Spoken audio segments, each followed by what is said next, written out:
Hello students. आप लोगों का 4 तारीख को साइंस का पेपर है। 10th के स्टूडेंट्स की बात कर रहा हूँ और उसमें केमिस्ट्री में जो इम्पोर्टेंट चीज़ें पूछी जा सकती हैं वो मैं आज आपको बताने जा रहा हूँ। हम स्टार्ट करते हैं पहले केमिकल रिएक्शंस एंड इक्वेशंस पर।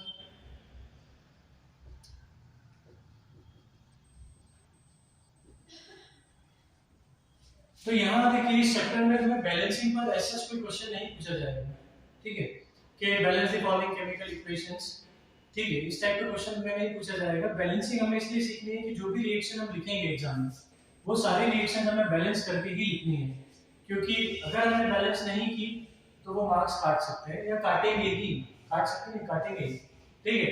तो हमें जो भी रिएक्शन हम एग्जाम्पल के उसमें लिखेंगे तो वहां वो बैलेंस करके ही लिखनी है।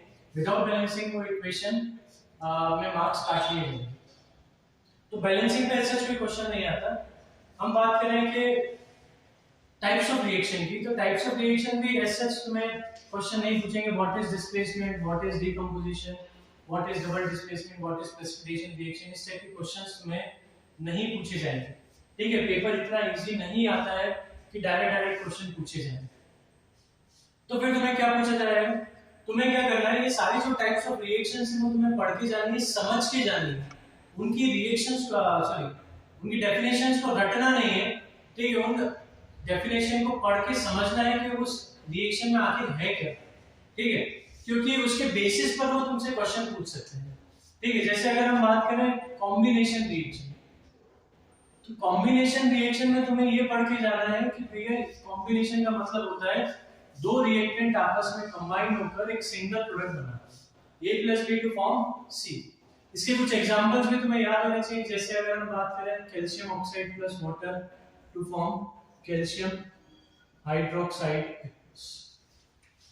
ठीक है, CaO plus CO2 to form CaCO3,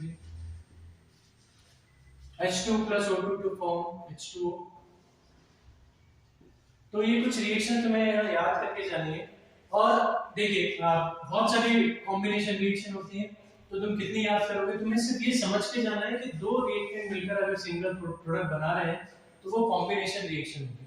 तो एग्जाम में तुमसे इसे रिएक्शन लिख के दे दिया, पूछ लेंगे किस टाइप की रिएक्शन है, तो तुम देखकर बता सकते हो कि भाई ये दो रिएक्टेंट सिंगल प्रोडक्ट बना रहे हैं, मतलब एक कॉम्बिनेशन रिएक्शन है, ठीक है। अब तुम ये तीन रट के चले गए, कोई चौथी पूछ ली, तो मैं कॉम्बिनेशन से रटा हुआ है कि भाई दो रिएक्टेंट्स कंबाइन कर सिंगल प्रोडक्ट बनाते हैं, तुमने सिर्फ रट लिया है, उस चीज को समझा नहीं है। तो कोई तीसरी रिएक्शन अगर तुमसे पूछ लिया किस टाइप की है, तो तुम्हें थोड़ा कंफ्यूजन हो जाएगा कि कौन सी टाइप की रिएक्शन है। तो चीजों को समझ के जाओ कि दो रिएक्टेंट मिलकर क्या बनाता है सिंगल प्रोडक्ट, तो वो कॉम्बिनेशन कहलाता है। इसी तरह से डीकंपोजिशन की बात करें तो डीकंपोजिशन में तुम्हें याद रखना है कि सिंगल रिएक्टेंट दो या दो से ज्यादा प्रोडक्ट्स में ब्रेक होगा तो उसे हम डीकंपोजिशन कहते हैं, ठीक है। ये सिंगल रिएक्टेंट दो या दो से ज्यादा प्रोडक्ट में ब्रेक होगा तो उसे हम डीकंपोजिशन कहेंगे। अच्छा, ये भी याद रखना है कि डीकंपोजिशन हीट देकर भी किया जा सकता है, इलेक्ट्रिसिटी देकर भी किया जा सकता है, या सनलाइट के प्रेजेंस में भी किया जा सकता है, ठीक है। तो ये तुम्हें याद रखना है। जैसे फेरस सल्फेट की बात करें, इसको हीट देंगे तो Fe2O3 बनेगा, SO2 एंड SO3, ठीक है। यहाँ बैलेंसिंग के लिए हम 2.2 करेंगे, बैलेंस हो जाएगा। याद रखना इनकी स्मेल क्या होती है, सफोकेटिंग होती है। ये चीजें भी तुम्हें याद रखनी है, सफोकेटिंग स्मेल, ठीक है। और ये हमारा कलरलेस कंपाउंड होता है। कैसा होता है, कलरलेस। FeSO4 होता है कलरलेस, जो एक रेड कलर के कंपाउंड में कन्वर्ट होगा और सफोकेटिंग स्मेल वाली गैसेस जो है वो लिबरेट होंगी। क्योंकि वो ऐसे डायरेक्ट क्वेश्चन नहीं पूछते, वो बोल देते हैं compound X on heating gives, ठीक है, gas Y and Z having suffocating smell. फिर वो आइडेंटिफाई करने के लिए बोल देते हैं भाई XYZ क्या है और रिएक्शन लिखो। तो तुम्हें पता होना चाहिए कि भाई suffocating smell sulphur dioxide trioxide की होती है, ठीक है। या वो बोल सकते हैं सल्फर डाइऑक्साइड और ट्राइऑक्साइड है, जब इसको blue litmus paper, moist blue litmus paper पर पास किया तो वो किस में कन्वर्ट हो गया, रेड में हो गया, ठीक है। ऐसा भी पूछ सकता है वो। तो ये सारी चीजें पता होनी चाहिए। ये दोनों गैसेस एसिडिक हैं ये पता होना चाहिए। ये ब्लू लिटमस को रेड में करेंगे, कौन से मॉइस्ट को, ठीक है, ड्राई को नहीं करेंगे क्योंकि विदाउट वाटर ये अपना एसिडिक कैरेक्टर शो नहीं करेंगे। ऐसे सफोकेटिंग स्मेल होती है ये पता होना चाहिए। तो डिकम्पोजिशन 3 तरीके से होता है, हीट, लाइट और इलेक्ट्रिसिटी। ये इलेक्ट्रिसिटी लाइट वाली रिएक्शन है AgBr, जिसमें हम सनलाइट पास करेंगे या सनलाइट फॉल कराएंगे इस पर, तो हमें Ag + Br2 मिलेगा, ठीक है। ये रिएक्शन याद रखना है कि ये फोटोग्राफी में यूज होती है, क्योंकि एग्जाम में तुमसे पूछ सकते हैं कि भाई कंपाउंड है जो फोटोग्राफी में यूज किया जाता है, सनलाइट फॉल कराने पर वो ब्रेक डाउन हो जाता है और एक रेडिश ब्राउन गैस लिबरेट होती है। तो रेडिश ब्राउन गैस कौन सी होगी? ब्रोमीन होगी, ये तुम्हें पता होना चाहिए। और फोटोग्राफी में ये रिएक्शन यूज होती है, ठीक है। इलेक्ट्रिक डिकम्पोजिशन का अगर एग्जांपल देखें तो हम इलेक्ट्रिसिटी वाटर में पास करेंगे, तो हाइड्रोजन प्लस ऑक्सीजन में ये कन्वर्ट होगा। अब इसमें बहुत सारे क्वेश्चन पूछे जा सकते हैं। तुमसे पूछते हैं कि भाई एनोड पर क्या फॉर्म होगा, कैथोड पर क्या फॉर्म होगा। तो एनोड पर जो कि पॉजिटिव होता है ऑक्सीजन, और कैथोड पर जो कि नेगेटिव टर्मिनल होता है हाइड्रोजन, ये याद होना चाहिए। अच्छा, इसको बैलेंस करें तो इस तरह से बैलेंस होगा, ठीक है। तो हाइड्रोजन का volume of hydrogen produce is double the volume of oxygen. भाई हाइड्रोजन जो प्रोड्यूस होगी उसका वॉल्यूम ऑक्सीजन से डबल होगा। तो इसे पूछते भी हैं कि why the volume of hydrogen produce in electrolysis of water is double than the volume of oxygen. तो तुम्हें याद होना चाहिए कि भाई इसकी जब रिएक्शन हम लिखेंगे और उसे बैलेंस करेंगे तो देखिए यहाँ हाइड्रोजन 2 मोल है और ऑक्सीजन कितना है, 1 मोल फॉर्म हो रहा है बैलेंस केमिकल इक्वेशन में। तो हाइड्रोजन के मोल्स दुगने हैं, डबल है ऑक्सीजन से, तो वॉल्यूम भी क्या होगा, डबल होगा, ठीक है। ये पता होना चाहिए। तुमसे भी पूछते हैं कि कौन सी गैस का वॉल्यूम डबल होता है, ठीक है। तो हाइड्रोजन का वॉल्यूम क्या होता है, डबल। अच्छा, इसमें भी पूछते हैं कि भाई वाटर में कंसंट्रेटेड H2SO4 क्यों डाला जाता है, ठीक है। Small amount of concentrated H2SO4 water के इलेक्ट्रोलाइसिस में क्यों डाला जाता है, तो ये याद रखना। भाई pure water bad conductor of electricity, वो इलेक्ट्रिसिटी कंडक्ट नहीं करता, और वो इलेक्ट्रिसिटी कंडक्ट नहीं करेगा तो उसका ब्रेकडाउन कैसे होगा। तो हम क्या करते हैं, सल्फ्यूरिक एसिड डाल देते हैं। सल्फ्यूरिक एसिड क्या करेगा, वो उसे वाटर को क्या कर देगा, कंडक्टिंग करेगा।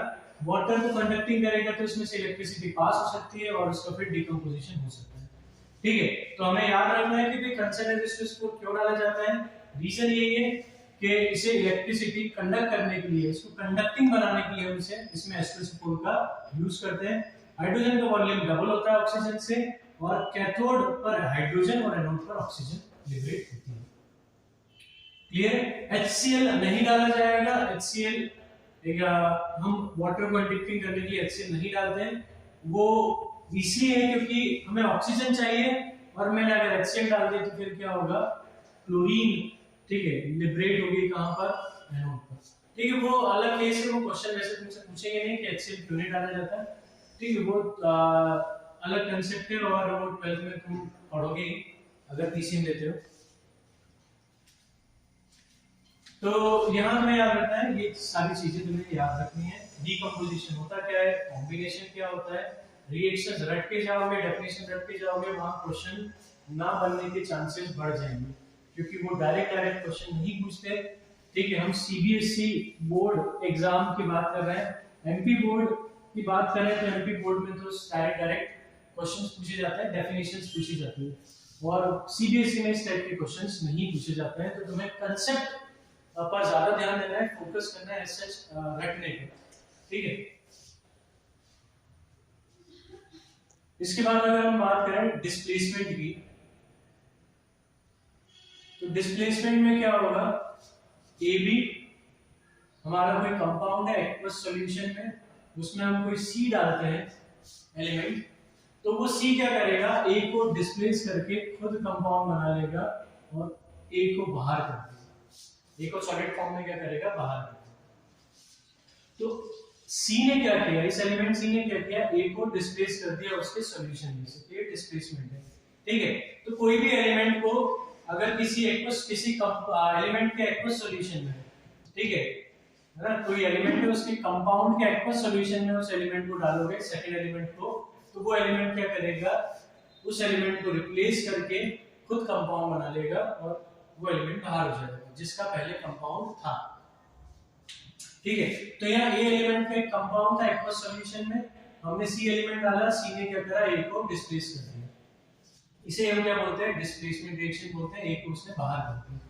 अब कंडीशन क्या है, सी का रिएक्टिव होना जरूरी है, she must be more reactive than, ये चीज पता होना चाहिए। भाई सी ए से ज्यादा रिएक्टिव होगा तभी ए को वो डिस्प्लेस हटा पाएगा, अगर सी रिएक्टिव कम है तो ये रिएक्शन नहीं होगी। ठीक है, तो ये तुम्हें पता होना चाहिए कि जो हम डाल रहे हैं वो रिएक्टिव है कि नहीं, और उसके लिए तुम्हें एक रिएक्टिविटी सीरीज याद होनी चाहिए।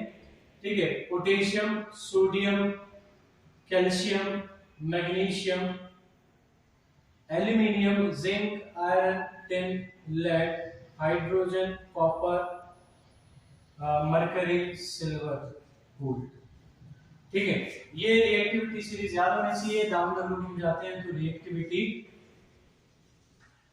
डिक्रीज होती है, ये भी पता होना चाहिए।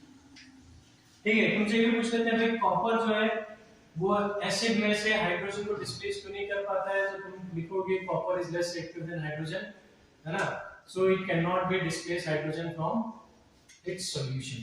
ठीक है, तो यहाँ अगर हम बात करें पोटेशियम का कोई भी सॉल्यूशन है तो कोई भी एलिमेंट उसे डिस्प्लेस नहीं कर पाएगा। जैसे हम बात करें सोडियम का सॉल्यूशन है तो पोटेशियम उसे डिस्प्लेस कर देगा पर नीचे वाले कोई भी उसे डिस्प्लेस नहीं कर पाएंगे। इसी तरह से कैल्शियम का सॉल्यूशन है तो नीचे वाले, उसके नीचे वाले कोई भी कैल्शियम के सॉल्यूशन में से कैल्शियम को डिस्प्लेस नहीं कर पाएगा, जबकि सोडियम पोटेशियम उससे ज्यादा रिएक्टिव है, वो कर देगा। ठीक है, तो ये चीजें तुम्हें याद रखनी है तभी ये क्वेश्चन हो पाएगा। जैसे तुमसे बोला जिंक सल्फेट में हमने एल्यूमिनियम डाला तो क्या होगा, भी रिएक्शन होगी, बिल्कुल होगी, क्योंकि एल्यूमिनियम जिंक से ऊपर है, तो एल्यूमिनियम क्या करेगा, जिंक को डिस्प्लेस कर देगा और खुद कंपाउंड बना लेगा। अच्छा, ये कलर भी तुम्हें याद आना चाहिए, जिंक सल्फेट और एल्यूमिनियम सल्फेट ये दोनों होते हैं कलरलेस। कॉपर सल्फेट होता है ब्लू और आयरन सल्फेट होता है, इसका एक्वस सॉल्यूशन की बात कर रहे हैं, ठीक है ना, सॉलिड में नहीं। सॉलिड में तो ये अगर CuSO4 सॉलिड लिखा है तो वो कलरलेस ही होगा, FeSO4 सॉलिड लिखा है तो वो कलरलेस ही होगा। ठीक है, हम एक्वस सॉल्यूशन की बात कर रहे हैं, तो ब्लू और ये ग्रीन, ये कलर तुम्हें याद होने चाहिए। ठीक है, तो ये डिस्प्लेसमेंट रिएक्शन है, ये रिएक्टिविटी सीरीज याद नहीं है तो तुम बता नहीं पाओगे कि भाई डिस्प्लेसमेंट रिएक्शन होगी कि नहीं होगी। अगर हम आगे बात करें डबल डिस्प्लेसमेंट की, तो डबल डिस्प्लेसमेंट में हम क्या लेते हैं, दो कंपाउंड्स का एक्वस सॉल्यूशन लेते हैं, जैसे AB एक्वस ले लिया और CD एक्वस ले लिया। क्या करेंगे, ये C जो है वो B के साथ कंपाउंड बना लेगा और A D के साथ, मतलब ये अपने आयंस क्या कर लेंगे, एक्सचेंज कर लेंगे, ये अपने आयंस क्या करेंगे, एक्सचेंज। तो अगर किसी भी रिएक्शन में आयंस एक्सचेंज होते दिखाई दे रहे हैं तो वो क्या होगी, डबल डिस्प्लेसमेंट होगी। जैसे तुमसे बोला सोडियम सल्फेट और बेरियम क्लोराइड, इनका एक्वस सॉल्यूशन लिया और क्या बन रहा है, सोडियम क्लोराइड एक्वस और बेरियम सल्फेट सॉल्यूट। तो यहाँ देखो बेरियम ने सल्फेट के साथ आयन कंपाउंड बना लिया और सोडियम ने क्लोरीन के साथ, ये अपने आयंस क्या कर रहे हैं, एक्सचेंज कर रहे हैं एक दूसरे के साथ, अपने आयंस क्या कर रहे हैं, एक्सचेंज। अब रीजन क्या है आयंस एक्सचेंज करने का, तो हम थोड़ा सिंपली ऐसे समझ सकते हैं कि भाई सोडियम की एफिनिटी क्लोरीन से ज्यादा होती है, मतलब वो क्लोरीन के साथ ज्यादा अच्छा बॉन्ड बनाता है, और बेरियम जो है वो सल्फेट के साथ ज्यादा अच्छा बॉन्ड फॉर्म कर लेता है, ये उसकी टेंडेंसी सल्फेट के साथ ज्यादा अच्छे बॉन्ड बनाने की है, तो वो क्या कर लेता है, अपने आयंस एक्सचेंज कर लेता है। अच्छा, ये भी याद रखना है, बेरियम सल्फेट का जो कलर होता है वो व्हाइट होता है, ये व्हाइट पीपीटी होती है। बेरियम सल्फेट का कलर क्या होता है, व्हाइट होता है, व्हाइट पीपीटी फॉर्म करता है। ये कलर भी याद होने चाहिए क्योंकि एग्जाम में ये कलर के बेसिस पे भी क्वेश्चन पूछ लेते हैं। हम क्या करते हैं, ऊपर से चैप्टर को पढ़ते हैं, रटते हैं, हर चीज को रटते हैं ना, और रटने में क्या होता है, वो डिटेल में जब कोई क्वेश्चन पूछ लेते हैं, उसके कंसेप्ट पे कोई क्वेश्चन पूछ लेता है तो हमसे क्वेश्चन नहीं बनता। हमने तो याद कर लिया व्हेन आयन है ना, in this solution when ion exchanges है ना, तो वो क्या होगा, डबल डिस्प्लेसमेंट होगा। आयन एक्सचेंज होगा सॉल्यूशन के अंदर तो क्या होगा, डबल डिस्प्लेसमेंट होगा। और हम एक रिएक्शन रख के चले गए, पर उन्होंने क्या करा, क्वेश्चन को घुमा कर दे दिया। उन्होंने बोला कि दो कंपाउंड्स हैं एक्वस सॉल्यूशन जिनका हमने लेते हैं, मिक्स करते हैं तो हमें व्हाइट पीपीटी मिलता है, ठीक है। अब हमें पता ही नहीं है कि भाई व्हाइट पीपीटी किसके यहाँ होते हैं, तो हम ये क्वेश्चन नहीं कर पाएंगे। तो ये डिटेल में थोड़ा कंसेप्ट समझना और इन चीजों को याद रखना जरूरी है क्वेश्चंस को करने के लिए। अब डबल डिस्प्लेसमेंट दो टाइप का होता है, ये भी पता होना चाहिए। प्रेसिपिटेशन रिएक्शन, जैसे ऊपर जो हमने रिएक्शन पढ़ी वो प्रेसिपिटेशन रिएक्शन है, ठीक है ना, क्योंकि इसमें पीपीटी फॉर्म हो रहा है। और दूसरी है न्यूट्रलाइजेशन रिएक्शन। तो पहले हम प्रेसिपिटेशन पर एक क्वेश्चन और करते हैं। हमने पोटेशियम आयोडाइड लिया और लेड नाइट्रेट लिया, ठीक है, दोनों का एक्वस सॉल्यूशन होगा। जैसे हम इनको रिएक्ट कराएंगे हमें पोटेशियम नाइट्रेट मिलेगा और लेड आयोडाइड। क्या मिलेगा, potassium nitrate and lead iodide. ये लेड आयोडाइड के कलर भी तुम्हें याद रखना है, ये येलो पीपीटी होता है। कैसा होता है, येलो पीपीटी, ठीक है। तो ये कलर याद रखने हैं, कलर के बेसिस पे क्वेश्चन में बोल रहा हूं, एग्जाम में पूछे जाते हैं, ठीक है, बहुत इंपॉर्टेंट है। इनके कलर कौन सा पीपीटी का कौन सा कलर होता है बहुत इंपॉर्टेंट है और याद रख के जाना है, ठीक है। तो ये बैलेंस तुम कर लोगे, बैलेंसिंग तुमने सीखी होगी। यहाँ हम इसका 2 से इनटू कर दे और यहाँ 2 से कर दे तो ये बैलेंस हो जाएगी। और पी प्रेसिपिटेशन रिएक्शन है, जैसे हम और प्रेसिपिटेशन रिएक्शन की बात करें तो प्रेसिपिटेशन रिएक्शन में हम सिल्वर नाइट्रेट ले सकते हैं और सोडियम क्लोराइड। तो हमें क्या मिलेगा, सिल्वर क्लोराइड के व्हाइट पीपीटी मिलेंगे और सोडियम नाइट्रेट, ठीक है। तो ये रिएक्शन भी में पीपीटी फॉर्म हो रहा है AgCl का व्हाइट पीपीटी। इसके बाद है न्यूट्रलाइजेशन रिएक्शन।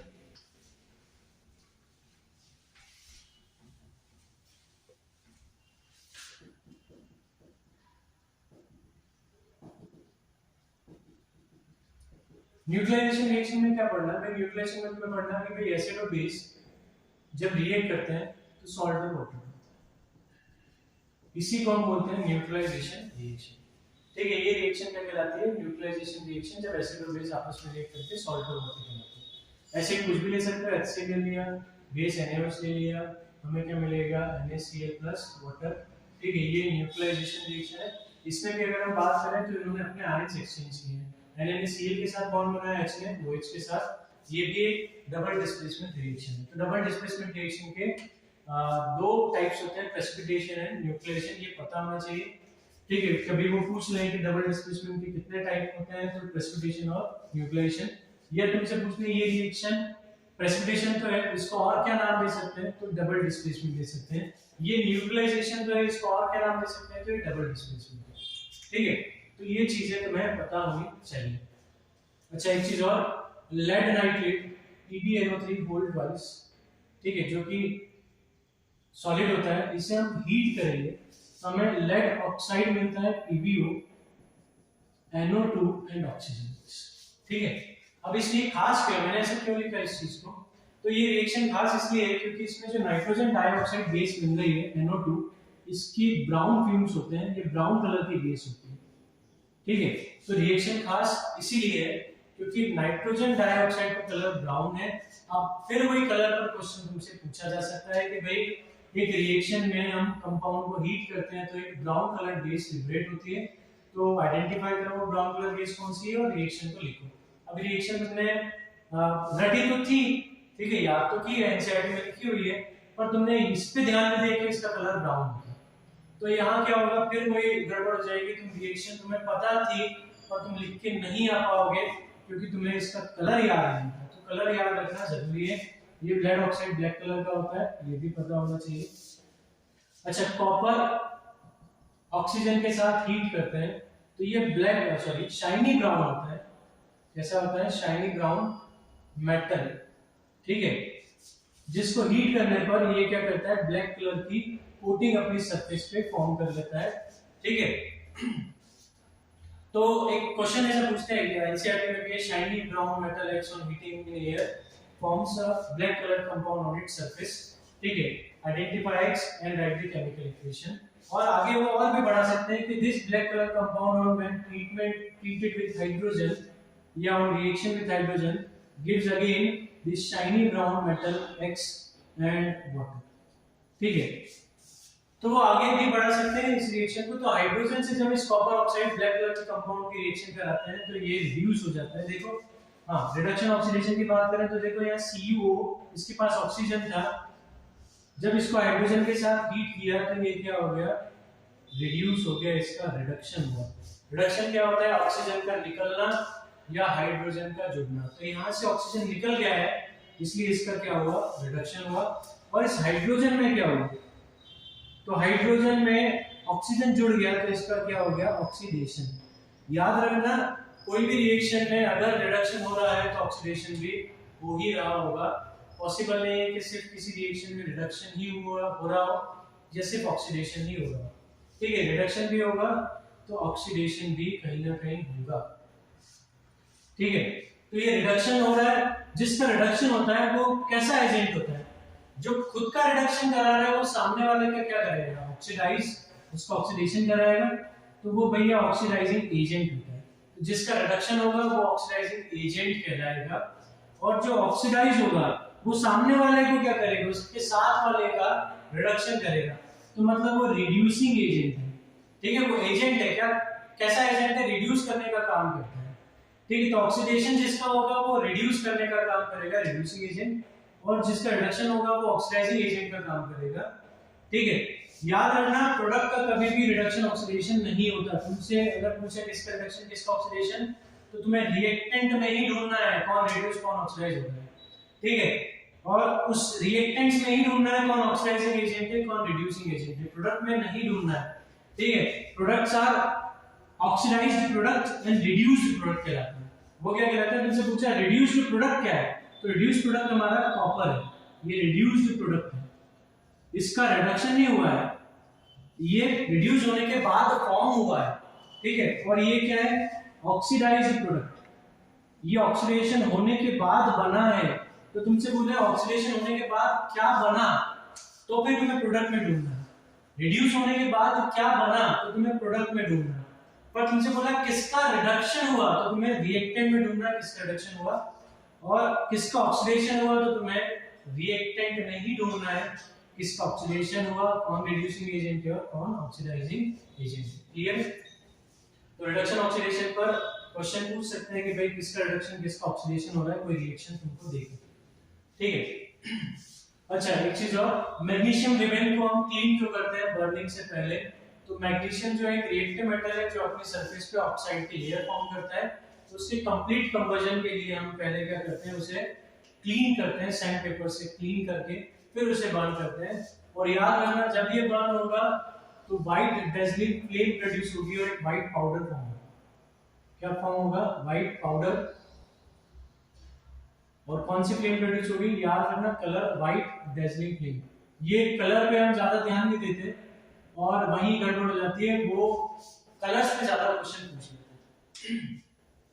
वो रिएक्शन में कंपाउंड एक्स वाई जेड इस टाइप से क्वेश्चन पूछकर तुमसे रिएक्शन लिखवाते हैं, वो लिख के नहीं देते जनरली, ठीक है। और वो हिंट देते हैं कि भाई जब उसको जला रहे हैं तो व्हाइट फ्लेम प्रोड्यूस हो रही है, ठीक है, और उसको हीट कर रहे हैं तो ब्लैक कलर का कंपाउंड या ब्राउन कलर गैस लिबरेट हो रही है, ठीक है। शाइनी ब्राउन मेटल है, ऑक्सीजन के साथ रिएक्ट करके वो ब्लैक कलर कंपाउंड बना रहा है, वो हिंट देते हैं, वो कलर पे ज्यादा बात करते हैं, ठीक है। या ब्रिस्क एफर्विसेंस प्रोड्यूस हो रहा है, ब्रिस्क एफर्विसेंस मींस झाग उठना, बुलबुले उठना, वो प्रोड्यूस हो रहा है, तो उसके लिए रिएक्शन क्या है, देखो किसी भी रिएक्शन में अगर कार्बन डाइऑक्साइड लिबरेट हो रही है तो क्या हम बोलेंगे कि ब्रिस्क एफर्विसेंस प्रोड्यूस होता है। जैसे NaCO3, ठीक है, इसको हीट करते हैं तो सोडियम कार्बोनेट, वाटर और कार्बन डाइऑक्साइड, ये किस टाइप की रिएक्शन है, सिंपल सी बात है, सिंगल रिएक्टेंट है, मल्टीपल प्रोडक्ट्स हैं, तो ये डीकंपोजिशन रिएक्शन होगा, हीट कर रहे हैं कार्बन डाइऑक्साइड गैस। अब इसका भी याद रखना है कि ये लाइम वाटर को मिल्की करता है,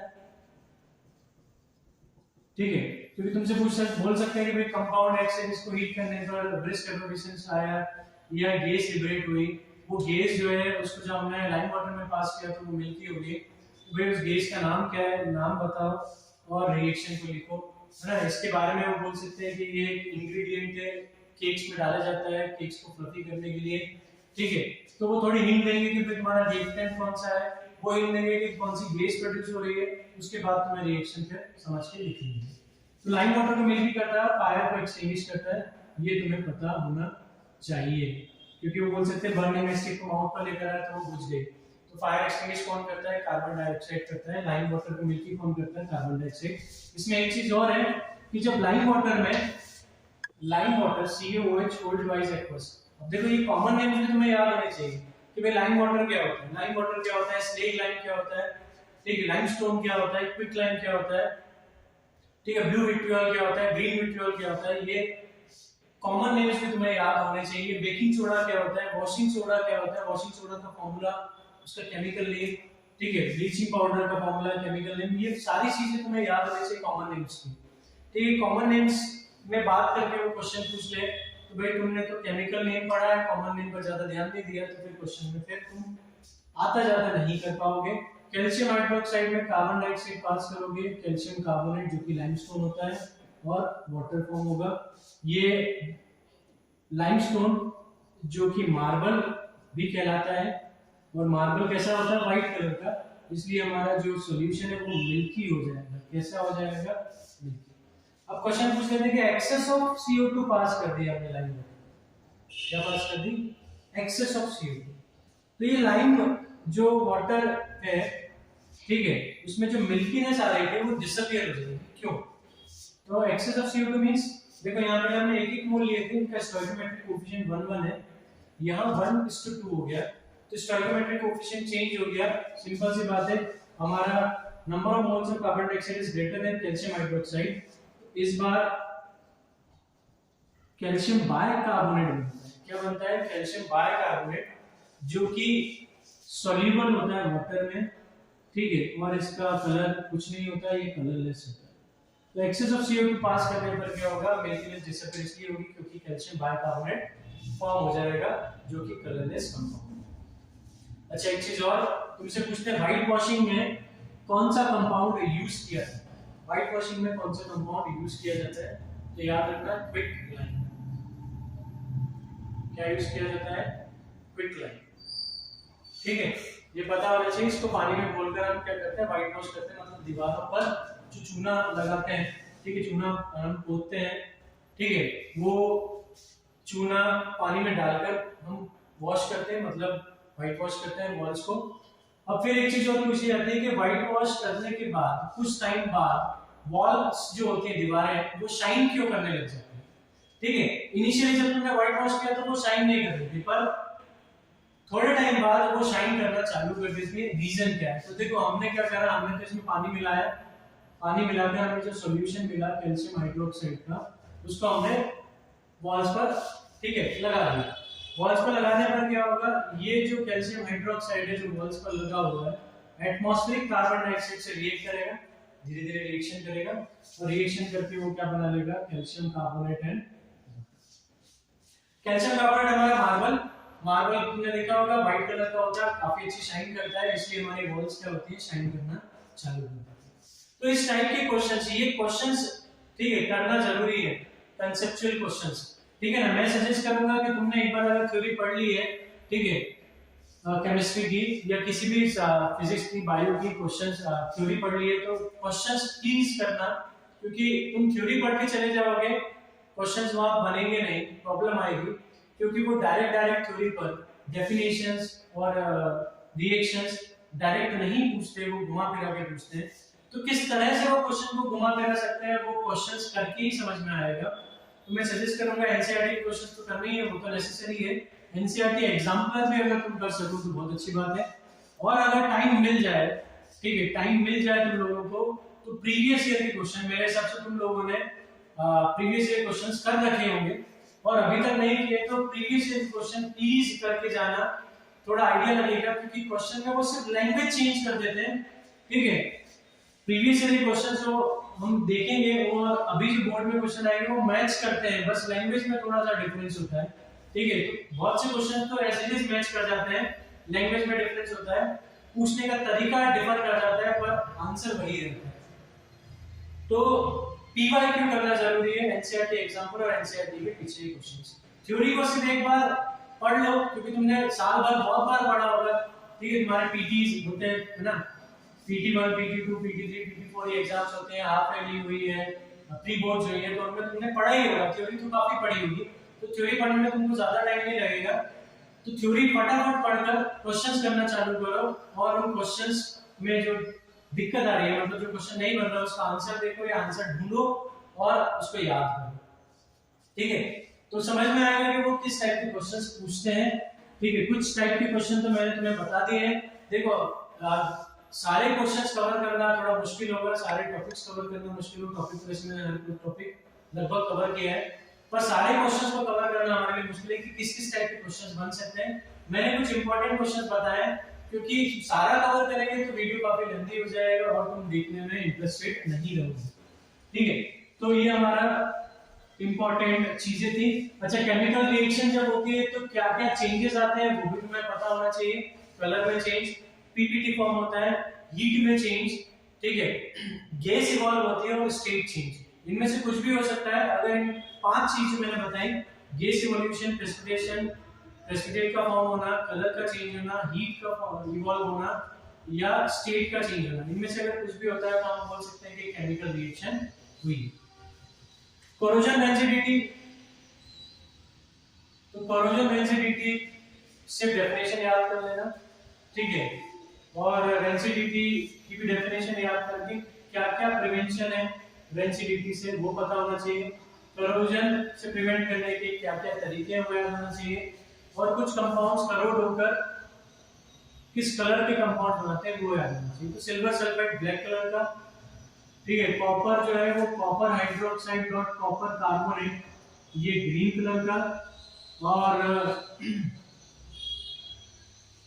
अपना Fe2O3.2H2O ये रस्ट रेड कलर का होता है, और एल्यूमिनियम जो है वो ब्लैक कलर का, ग्रे ब्लैक कलर का एल्यूमिनियम ऑक्साइड अपनी सरफेस पर फॉर्म करता है, ये पता होना चाहिए।